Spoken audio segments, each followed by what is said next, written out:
Can copper peptides replace retinol? In the skincare industry, the new buzzword is the natural Botox, copper peptide. Hi, so let's talk about what is new in skincare, that is peptides.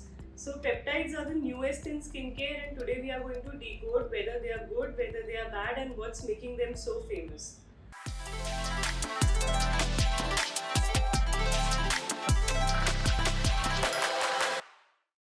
In this video, we will share a few pointers about this new ingredient that is finding a place in most popular skincare products, the copper peptide. So what's a copper peptide? A peptide is a small chain of amino acids that help in directly building up your collagen and elastin, which are the two natural proteins found in the skin. Copper peptides in particular has been found to fade away lines, to reduce open pores, and it is also known to reduce inflammation, thereby helping with conditions like rosacea, eczema, and other dry skin conditions.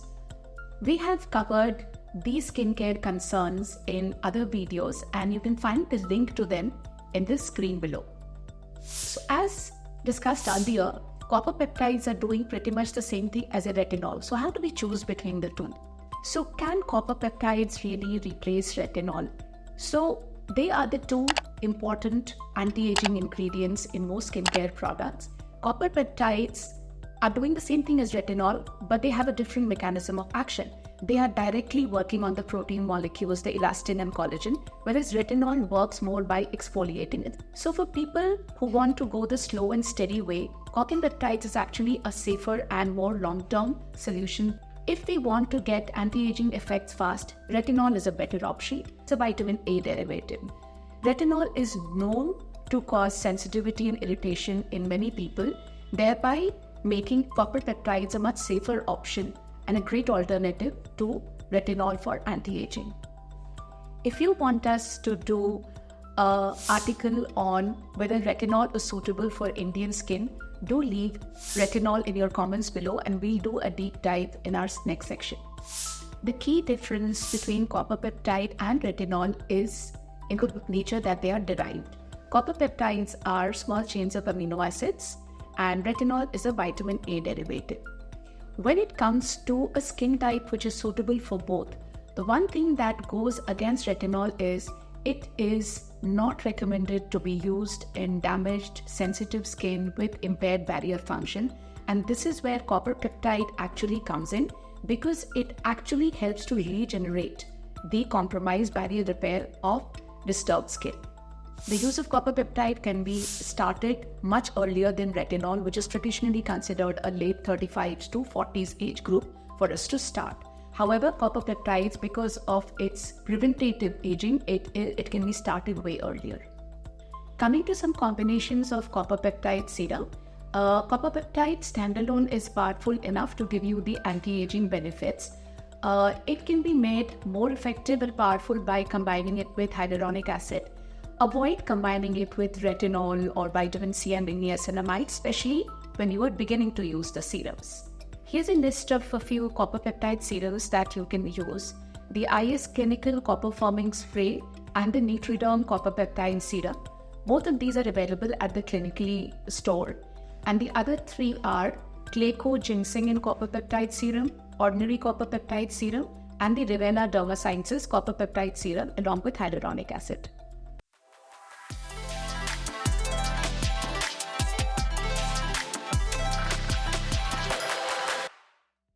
Hi, I'm Dr. Riddhi Gulati and I'm a cosmetologist. I practice in Gurgaon and today I'll be decoding peptides. So peptides, like the name suggests, these are short chains of amino acids. So what are these amino acids? Amino acids are the building blocks of proteins. That means they form the micro unit of the cellular levels. Now this got a little complicated, let me decode it for you. So in our skin cells, we have some cells called as fibroblasts that produce more collagen. So like collagen, you've heard, this is something that forms the basic unit, and it adds suppleness to your skin, it adds youthfulness to your skin, it adds firmness to your skin. Basically, it is the main anti-aging ingredient that our skin already has inside us. Now, as we grow old, every year we lose around 1 to 2% of collagen. Especially after the age of 30, be it men or women, we tend to lose collagen more. So now all the anti-aging creams, the skincare regimes that we give you, they are focused towards building this collagen more. So one of the very good ingredients that has come up in the market is something called as peptides.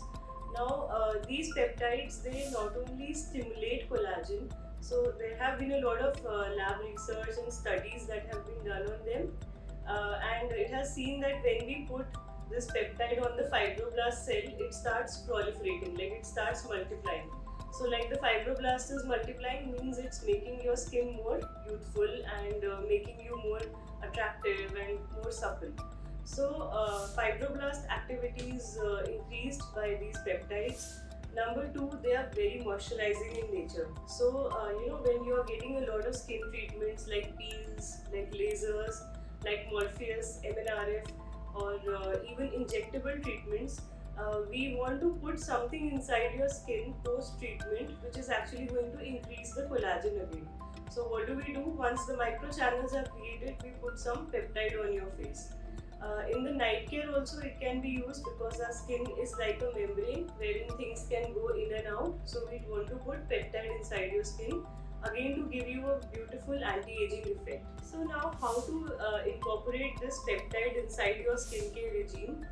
So basically peptides work best when applied in the night time, and they can be used as repair creams. So by repair creams, what I mean is that start doing skin cycling. Like you apply 2 actives on 2 consecutive days, and on the 3rd day you can apply a peptide. Now alone peptide would not be enough, you need to apply a peptide and then put some moisturizer on top of it so that the peptide gets sealed. Now these peptides can be applied maybe 2 to 3 times in a week, but you do not really need them every day unless recommended by your doctor. See, peptides come in 2 formulations. It can be matrixyl or copper peptides. Now there have not been very long-term studies on them, so we recommend that you keep the frequencies a little less because copper can be damaging in the long run. So I would just say 1 to 2 times or 3 times in a week is more than enough and is a completely safe dosage.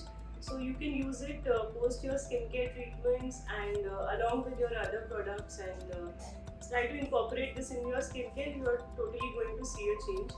Also, a very commonly asked question is that can retinol be replaced by peptide? See, retinol is the gold standard drug for anti-aging. It is one vitamin A derivative which works beautifully on anti-aging, and it works on fine lines, wrinkles, and it has been in the market for a very long time. So I wouldn't say that it's going to replace it, but yes, it can be used along with retinol or as an alternate. If you are allergic to retinol, then you can definitely use it. So if you want me to touch upon more such interesting skincare ingredients, then let me know in comments. And if you've ever used the copper peptide, which brand did you use and how did you like it, and what changes are you seeing in your skin, please tell us in comments, and do share, like and subscribe to our channel.